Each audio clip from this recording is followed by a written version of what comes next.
This year, I want to become the best Chaos Galaxy TCG player in the world, and it doesn't matter how many more in-game hours my opponents might have, because I have something that most people won't. I have something called grit. Once I set a goal, I know I have the ability to work as hard as humanly possible to achieve it, even if that goal seems impossible. And I don't want to just be the best player either.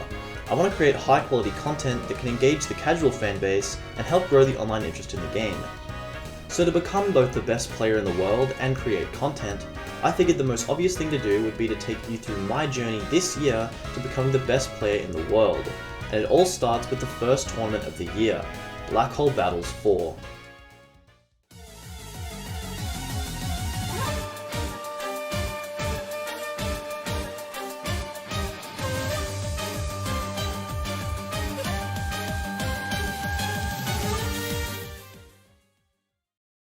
Black Hole Battles has long been considered one of the most prestigious Chaos Galaxy tournaments.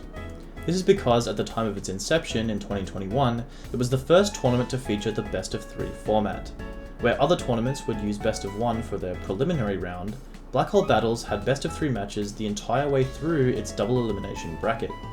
This made it the most skillful of the events at the time, since best of 1 games brought high variance and a lack of sideboard. Because of this, the best of 3 format would go on to be the absolute standard for all events in 2023, and now the origin of the best of 3 format has come around for another year.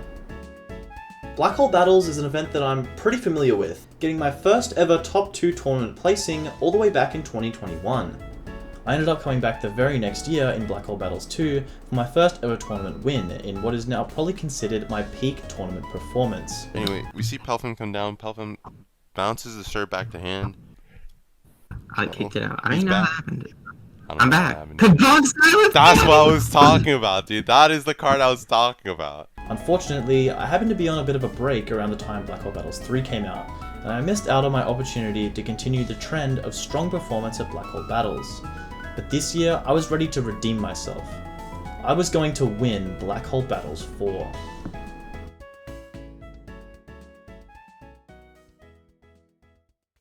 Alright, so I want to win Black Hole Battles 4, and I want to be the best in the world by 2025. To do that, I'll need to start a progression of mechanical improvement over a long period of time, while making sure I practice consistently and discuss the game with other good players.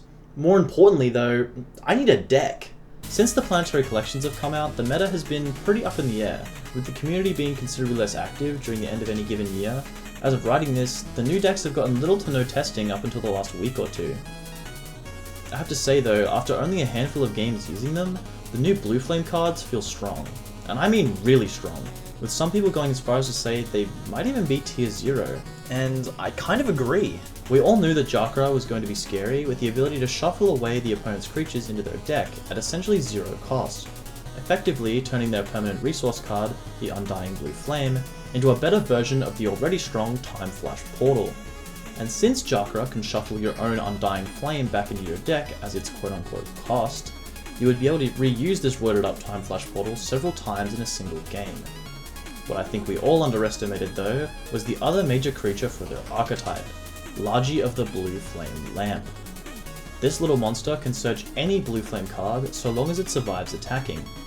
With this final component in the Unholy Trio, a demon was born. All you would need to do is get both copies of the Undying Flame into your hand, and once you do, you can summon both Lagi and Jakra for free on the same turn every turn. Jakra removes an opponent's creature without killing it, which gets around all kinds of abilities that would proc on death, and puts the Undying Flame back into your deck. Lagi can then grab it right back so you can do it all over again. This little setup gives you 6 points worth of damage and a shuffle every turn for absolutely 0 stars. This new archetype is absolutely insane. Coming back into the format to find this would be the deck to beat was honestly a little disheartening. Since these cards are so strong, games would likely come down to simply whoever gets their flame combo online first. Even if I magically somehow become a better player than I've ever been overnight, it still might not be enough to secure that top spot at Black Hole Battles. If I was going to win, I'd need to act fast. I started with an archetype that I thought was being increasingly underrated in the previous format, Gaios Mind Control. Mind Control is a strategy that revolves around making use of Deep Space Lighthouse to take control of your opponent's creatures, as long as they come from the same planet card as your own planet card. Normally, this would be pretty bad, since we can only take creatures from one of 8 different planets. However, there are a few attachment cards which can change the home planet of the attached creature, like Semi-Omniplanetary Disguise and Omniplanetary Top Hat. Even though this is a 2-card combination which can be somewhat inconsistent, being able to completely snatch an opponent's creature with no cost can be a really big swing in momentum, and Deep Space Lighthouse isn't the only card that can benefit from changing enemy creatures' planets. Lots of Gaios cards benefit from turning the opponent's creatures into Gaios ones. Among these though, one is particularly strong, Super Flooper. Rather than pay its 8-star cost, you can play Super Flooper simply by killing one of either player's Gaios creatures. Similar to Jakra, it has no star cost, removes a creature all on its own, and opens up the opponent to a 4-point attack. These cards form the base of Gaios mind control decks, and for the most of 2023, lists look something like this.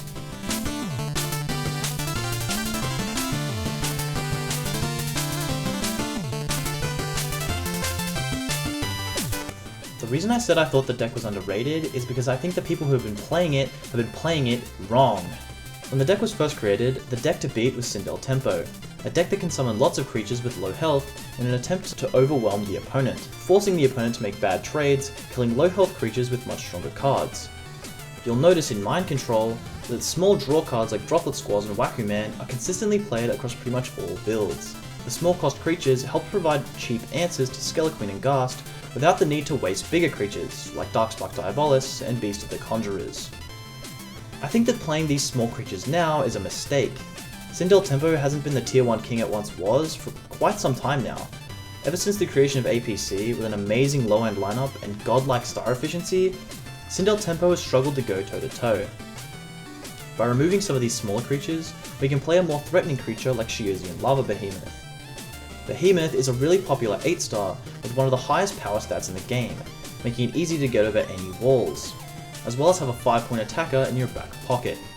Characteristics that are much more suited to deal with APC and the Great Serpent of the Falls. Basically, what I'm trying to point out is that decks can and should be adapted based on the most popular decks being played at any given time. Why would we continue to play an abundance of Sindel Tempo checks in our mind control lists when APC is running over most events? It makes more sense to play cards that check APC, like Behemoth. APC isn't my only reason for running Behemoth though. I also think it's the best option to provide this list with a little bit more damage. If we look at what our deck wants to do, we're often opening the board, whether it's by taking an opponent's creature or killing it for cost, which to me makes this deck an aggro deck. We have all the tools to open up the board and do high amounts of damage, but right now we're not fully capitalizing by playing these weaker creatures. By dropping the Droplet and Sapling Squaws, as well as the occasional Waku Man, we can slot in 2 Shiosian Lava Behemoth and a Time Flash portal. Time Flash will give us just that little bit more reach in spots where we don't have one of our combos. The final change I want to make is one I can't believe nobody has made before. Notice that every list is playing the maximum of 4 planetary attachment cards. The cards that enable the mind control strategy. I'm going to argue we only need 3. But Fish, how are you going to play 2 Lighthouse and 2 Flooper in one game if you only have 3 enablers? The answer is I won't. The reality is yes, technically I'm not going to be able to play all 4 Lighthouse and Super Flooper in a single given game. But with the high speed, high damage nature of this format we're in, and the way we've altered the deck so far, I think that if games ever get to a point where I need the 4th combo, something has gone horribly wrong. Instead of that 4th attachment card, we can play Helpo Belt. In essence, this card's the same as a 4th attachment card, being able to search any of our enablers, but it's also slightly more flexible, being able to search Phantom Matter, Abomination Tomb, or For Sale Sign, whenever we need them. Acting as a sort of Swiss army knife. Here were the final results.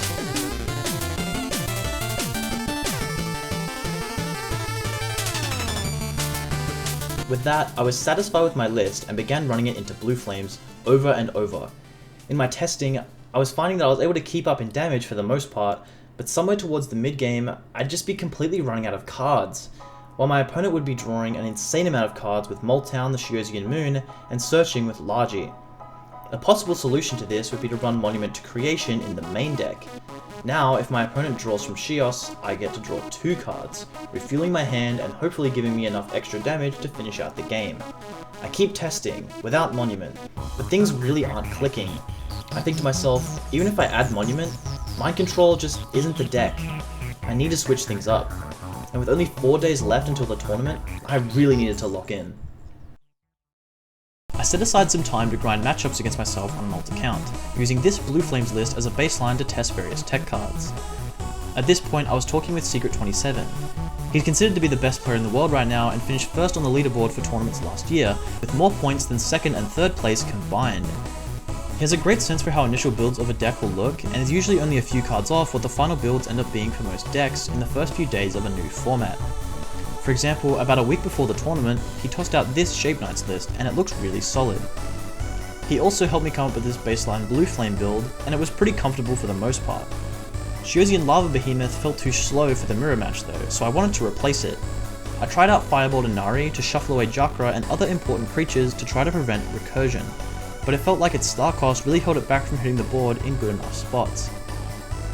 I also tried Super Bouncy Trampoline for the Blue Flame mirror, but majority of the time it was either dead or had too weak an impact when played. At this point, I was playing mostly Blue Flame mirror matches, with only a handful of Mind Control and APC games thrown in. After nearly 3 hours of testing hands and doing quick run-throughs of games with Blue Flames, nothing was shaking the idea that they're simply too insane. I finally caved. I was going to bring the presumably tier 0 Blue Flames to Black Hole Battles 4 and gamble my entire legacy at this tournament on draw luck. I felt really defeated, because even though I was grinding, trying and testing everything I could think of, nothing was clicking. Even playing the mirror match, I couldn't find any consistent win conditions to play for that gave any room to outplay the opponent. It simply came down to who drew the right cards. At least that's what I thought. But sitting there thinking about how every player probably felt the exact same way, I had an idea. Almost every player at this tournament is probably going to bring a Blue Flame deck, which means I can play matchup specific counter cards in the main deck without fear of them being bricks. Then I can use my sideboard to clear out these cards in any cases I go against something that isn't Blue Flames. And considering how strong Blue Flames are, you could honestly take games off of the opponent even if you had multiple bricks in your deck. This setup would allow me to target my Blue Flame matchup way better than anybody else, by having access to my counter cards from game 1 rather than game 2 of the set. But what counter cards should I play?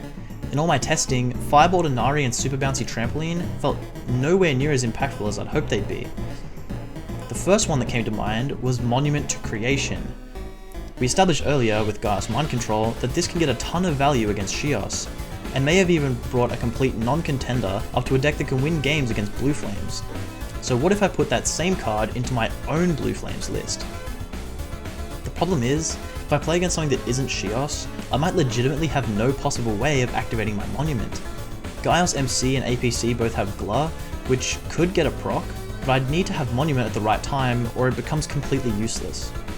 And versus solo aggro and Shape Knights, I'd have no chance of using Monument either.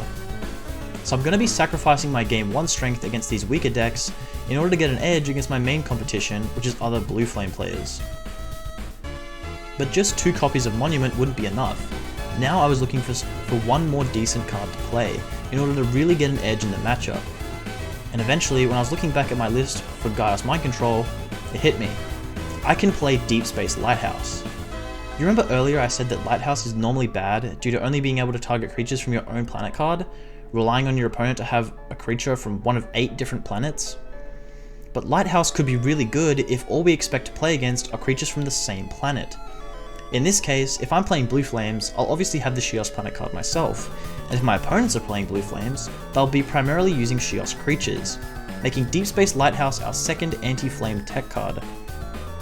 This does unfortunately mean that Lighthouse is just another brick in other matchups, but I'm sure those won't come up as much, and we can simply side them away in game 2 versus things like APC and solo aggro. So I slapped together a list using knowledge from all my testing leading up to the tournament with my dangerous new anti-flame technology. Things were looking good.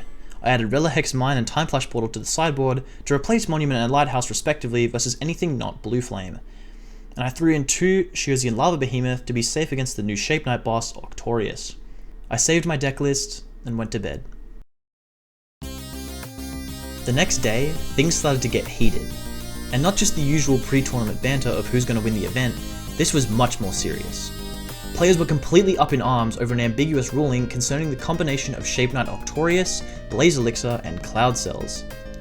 Basically, without over-explaining, the issue is the way Octorius gets its original power. When you play Octorius, it technically has 640 power, since it has 80 power for each of its 8 stars, but then due to its own ability, it becomes a 1-star creature, which also lowers its power back down to 80. Well, this seems obvious. Its power was 640 first, so therefore its original power is 640, right? Well, Octorius is special, because original power usually refers to the power printed on the physical card, but Octorius's power is 3 question marks. The question then becomes, how is the original power defined for a creature with question mark power? It could be that once the creature enters play, the first power stat it gets is treated as original. Makes sense. But it could also be argued that any stat changes made by its own ability to define its power can't be treated as anything other than its original stats, since this would go against the idea that it can obtain an original stat from its own ability in the first place. There's also a case the question mark power should just be treated as 0 or undefined, and yes, there's technically a difference between an original power of 0 and undefined, confusing stuff. But so what, you might be thinking. Why the hell does it matter whether Octorius' original power is 1 million or 0? The answer lies within the combo. Remember earlier I mentioned Blaze Elixir and Cloud Cells. Blaze Elixir lets any creature it's attached to attack twice in one turn, but has one restriction. This card can only be attached to a creature with an original power of 300 or less. This means that if we are to go with the first explanation, Octorius' original power is decided when it gets its first definable stat, 640, and would therefore be excluded by Blaze Elixir's restriction. I personally think this would be a healthier option, since a creature that can get that strong shouldn't have access to 2 attacks. But okay, let's look at the alternative possibility. Octorius' original power comes in at 640, then drops back down to 80, assuming there are no other killed Shape Knights. Now, Blaze Elixir can be attached, but how bad can a creature with 80 power really be with 2 attacks? The answer is very bad, with the help of the last card in this combo, Cloud Cells. Cloud Cells can be attached to any creature to change its star count to any amount between 1 and 10. This means that once Octorius is comfortably below 300 original power and Blaze has been attached to it, Cloud Cells can turn it into an absolute monster with 800 power. 2 attacks of 800 power can gain 16 points in 1 attack, more than 3/4 of the way to winning the game. After days of outrage and riots, Quasar, the tournament organizer, finally had to step in. He declared that the 3-card combination between Octorius, Blaze Elixir, and Cloud Cells would not be legal for this upcoming tournament. I think the reason this was such a controversial decision to the community is because it was made mere days before the tournament was set to start, and any player who had been testing with this strategy as their primary win condition were now at a big disadvantage coming into the tournament. People begrudgingly accepted Quasar's ruling, and having shaken up which decks we could realistically be seeing in the event, everyone broke off to get their final lists together.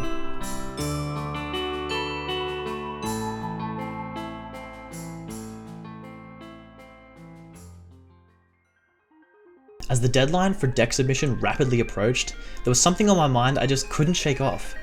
There had to be some way to play something other than Blue Flames.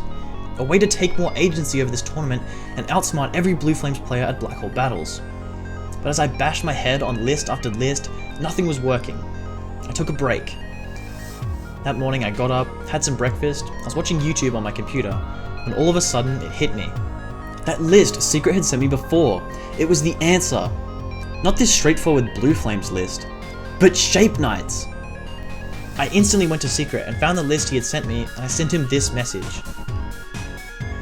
Wait, can you ever just go this with Shios Planet Lighthouse? Do you need Sindian Planet card? Since the Shape Knights don't have any restrictions that force them to play their own home planet card, and Abandonment is on nobody's radar right now, we can play this Shape Knights list with Shios instead of Sindian, allowing us to play Deep Space Lighthouse in the sideboard against Blue Flames. I was sure this was it.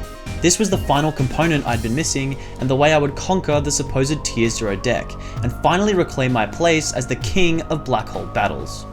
Secret was in agreement that this could be a very strong strategy, and we organised to test the Blue Flame vs Shape Knight matchup later that night, hours before our decks were due to submit.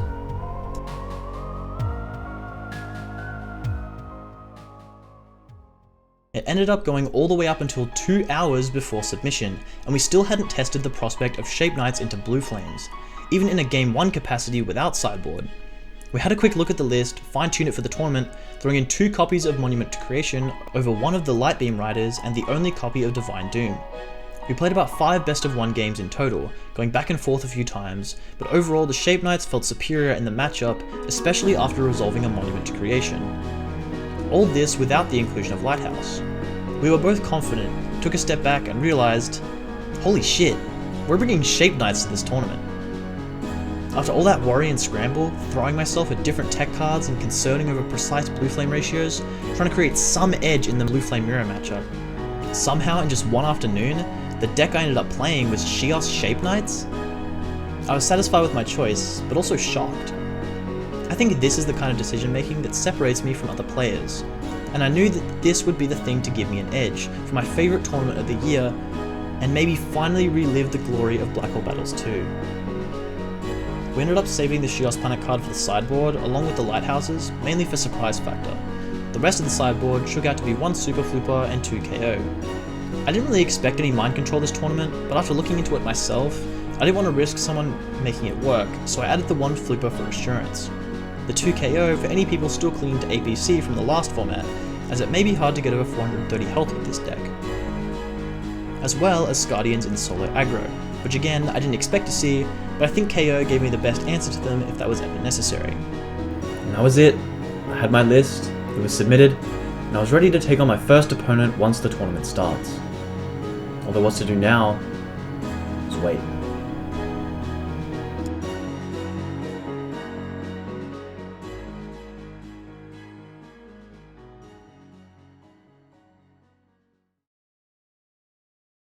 It's the 16th of March, and Black Hole Battles 4 finally kicks off. The bracket seeding is completed, and since I had a strong enough performance last year, I actually earned myself a bye for the first round of the tournament. So I was coming into this event from round 2, and in that second round, my first opponent is Brain Pixels, a player known for playing extremely aggressively and with unorthodox lists, and this tournament was no different. He was playing a deck with Bugonk, Starship XXS, and Blaze Elixir. I actually don't have any footage of this game because I was so busy that I ended up playing it on my lunch break, so I can only really recall game 3, but it was an intense one. We were tied 1-1 for games and moved on to game 3. We were even for most of the game, when I make a mistake. I'm expecting Brain Pixels to play his Bugonk Starship Blaze combo to try and get a lot of damage, but I know he can swing face regardless of how many creatures I have up. So I just play the 1 creature to get some chip damage off. To my surprise, he does play Starship Blaze here, but not on Bugonk. He plays it on Gla. His Gla's ability lets him kill one of my creatures, opening up my board, and since Gla is a 1-star like Bugonk, I'm still vulnerable to a lot of damage even when he didn't have his full combo. He takes the lead by a wide margin, and I begin to panic. The next turn, I try to catch up in damage, but Brain Pixels plays Hot Potato, putting me on a clock. In 2 more of my turns, I'll lose my first set of the tournament and instantly be sent to the losers bracket. Over the next few turns, I clamor to put more damage on the board, and as I do, I realize his Potato will go off at the end of his next turn. Luckily for me, Brain Pixels only has 14 points, so he needs to get 1 more attack off before his Potato can win him the game.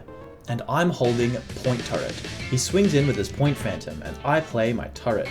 It goes through, but not only do I gain 2 points from the attack, putting me on 15, but I also steal his Hot Potato right out from under him, which explodes right as my opponent's turn ends, winning me the game and the set.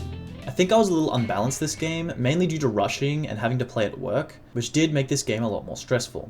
But now it was on to round 3. My next opponent is Chrono Knight, and the first of my opponents to be on Blue Flames, the deck that I had prepared so hard to beat. And the games go more or less as expected.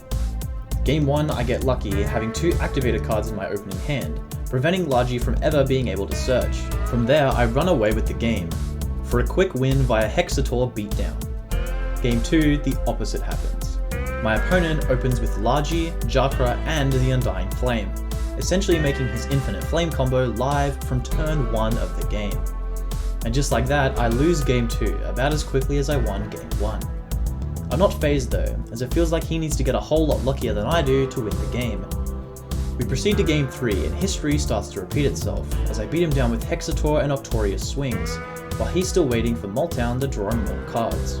Ultimately, his Moon and offering to Eos make his hand too small for so early in the game, allowing me to overwhelm my opponent, winning me game 3 and the set. Now, moving on to the 4th round of the tournament, where my opponent was none other than Secret 27. We had both made and worked on this list together. Whoever won would clearly be the better player. Or the luckier player. See, the Shape Knight mirror match is absolutely terrible, because A, Lionel's restriction that states only one Lionel can be on the field at a time applies to both players, meaning if my opponent has Lionel up, I can't play mine. And B, Shape Knight Squan is dumb. Shape Knight Squan's text reads as follows. Once per turn, you can kill one zoned creature with stars equal to or lower than the combined stars of all zoned Shape Knight creatures. Then kill one zoned Shape Knight card.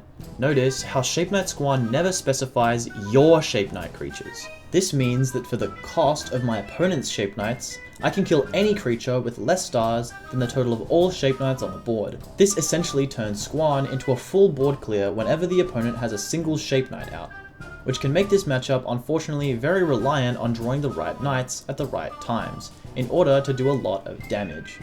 But there's still a lot of nuance in the way Shape Knights play, and while the mirror is extremely volatile, it still may not be completely based on luck.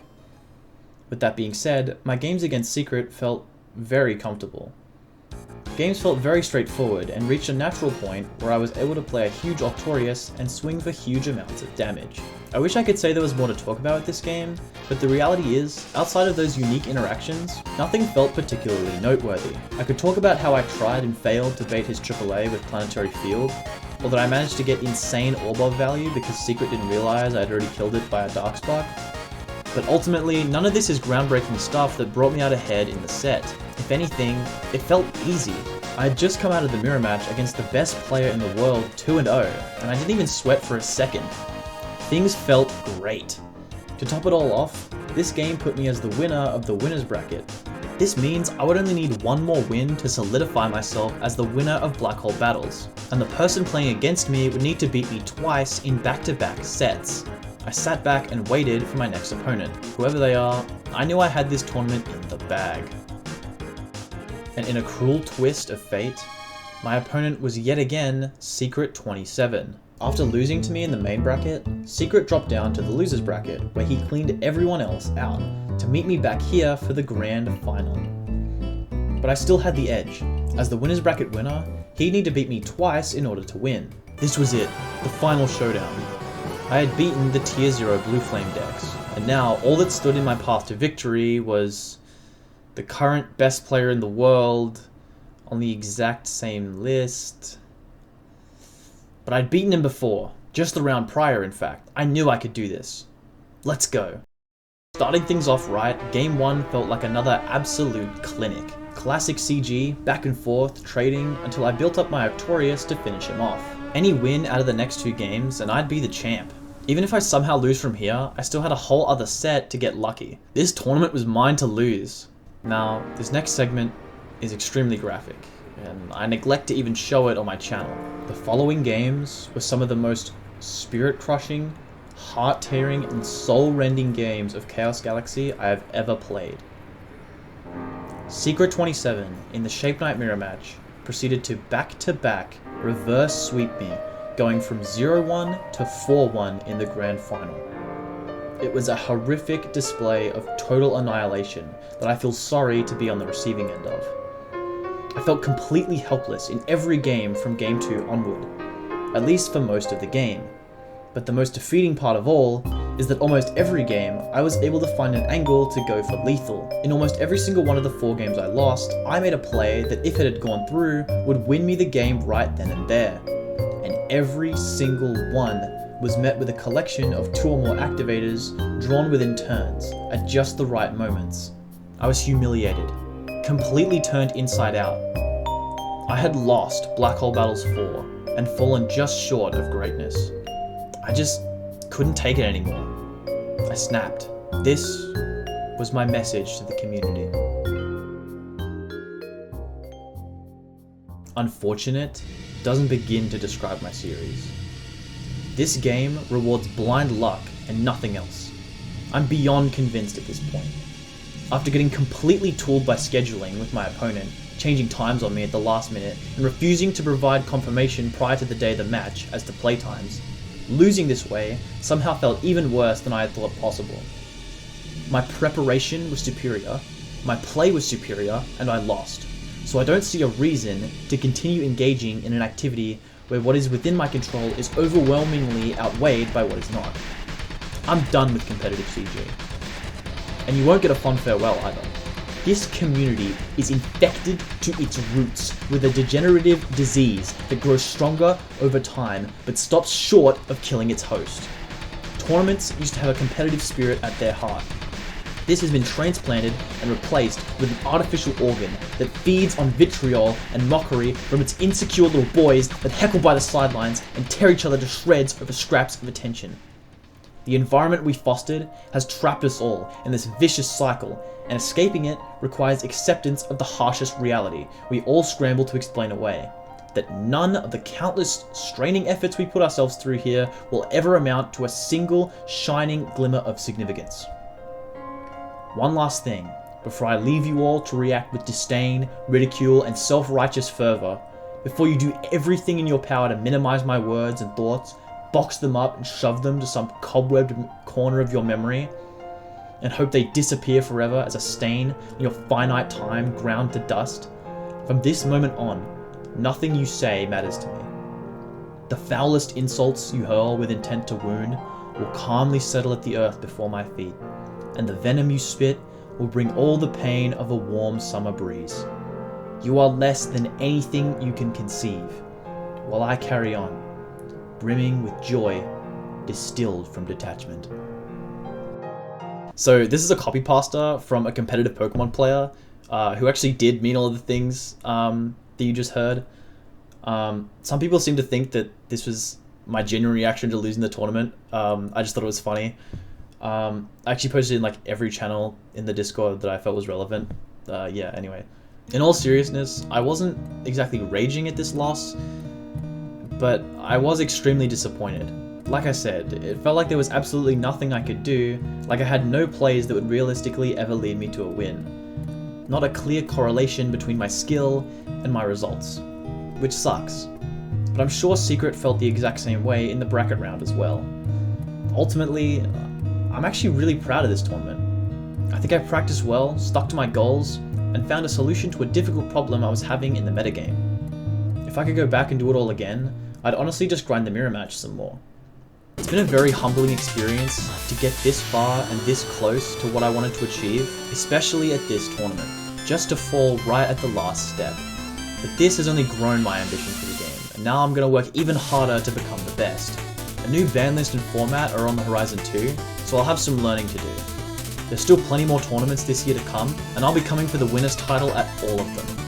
I'll see you in the next video.